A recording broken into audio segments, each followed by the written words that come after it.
بربکم فآمنا، پس ہم ایمان لائے اپنے ساتھ اپنے رب کے، یا اپنے رب پر ہم ایمان لے آئے۔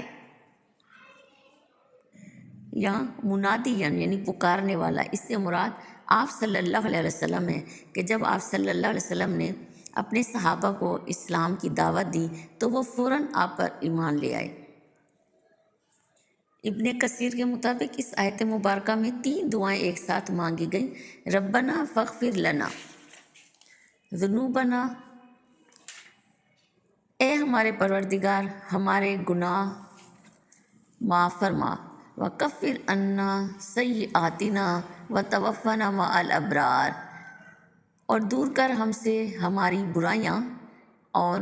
مار ہم کو ساتھ نیک کو سالہ لوگوں کے، نیک بختوں کے، نیک بندوں کے ساتھ ہمیں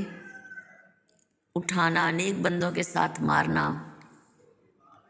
نیک لوگوں کے ساتھ ہمارا خاتمہ ہو۔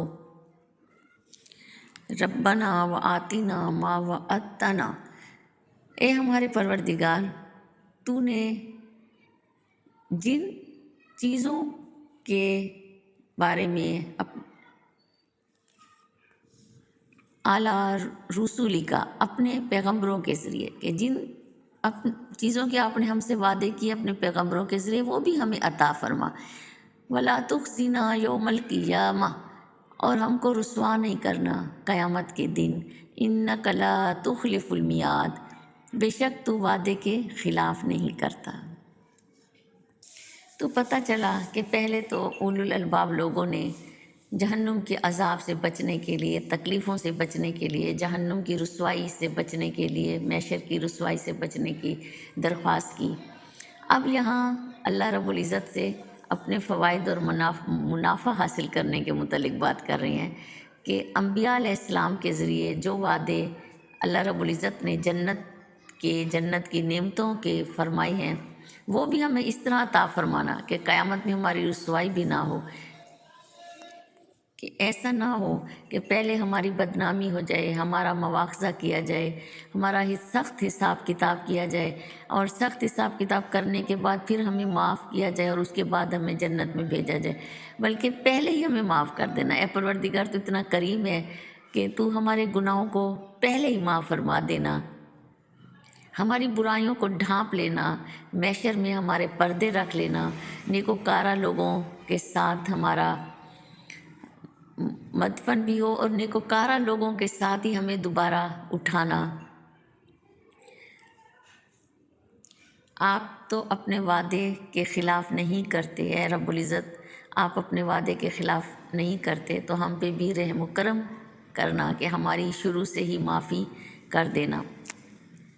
اللہ نے جو جنت کے نعمتوں کے انعام و اکرام کا وعدہ کیا ہے، اس کے لیے ہمیں دنیا میں ایسے کام کرنے ہوں گے جو اللہ رب العزت کے احکام کے مطابق ہوں گے، جو اللہ کے پسندیدہ ہوں گے، جن کاموں کو اللہ نے کرنے کا حکم دیا ہے وہ کریں گے، اور اللہ کی بنائی ہوئی کائنات پر غور و فکر کریں گے،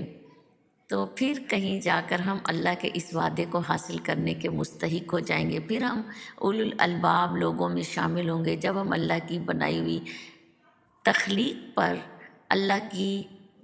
کاریگری پر غور و فکر کریں گے، تو ہمارے اندر جو ہے وہ یہ صلاحیت پیدا ہوگی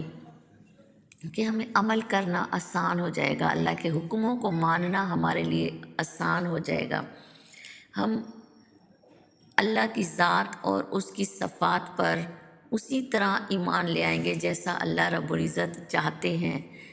کہ اس کا کوئی شریک ہے، نہ ہوگا اور نہ تھا،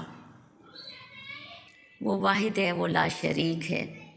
تو ایمان کی دعوت کو قبول کرنا اللہ کی بڑی نعمت ہے، اور مومن اپنے انجام کی فکر کرتا ہے، اور اسی دنیا میں ہی مومن اپنے انجام کی فکر کرتا ہے، تو وہ آخرت میں اللہ کا یہ وعدہ حاصل کرنے کا مستحق ہو جائے گا۔ ہم سب مستحق ہو جائیں گے جب ہم اللہ کے احکام کے مطابق زندگی گزاریں گے۔ ایک مومن جب غور و فکر کرتا ہے تو اس کو اپنی کوتاہیاں نظر آنے لگتی ہیں، وہ متکبر نہیں ہوتے بلکہ وہ بھلائی کی دعائیں کرتے ہیں کہ اے اللہ ہماری خطاؤں کو بھی دھو دے، ہماری برائیاں بھی ہم سے دور کر دے۔ تو دنیا میں جو لوگ اچھے کام کریں گے، اعمال صالحہ پر قائم بھی رہیں گے، تو وہ روز محشر اللہ کا وہ وعدہ پانے کے مستحق ہو جائیں گے جو اللہ نے اپنے رسولوں کی زبانی فرمایا ہے، اور انہی لوگوں کا خاتمہ بالخیر ہوگا، اور وہ قیامت کے دن بھی بہترین جزا کے مستحق ہوں گے۔ وَلَا تُخْزِنَا يَوْمَ الْقِيَامَةِ، اور قیامت کے دن ہمیں رسوا نہ کیجیے۔ قیامت کی رسوائی یہ ہے کہ انسان کے عیب، اس کے گناہ ساری مخلوق کے سامنے کھول دیے جائیں گے کہ دیکھو دنیا میں تو یہ بہت نیک بنا پھرتا ہے، اور اب اس کا انجام یہ ہے۔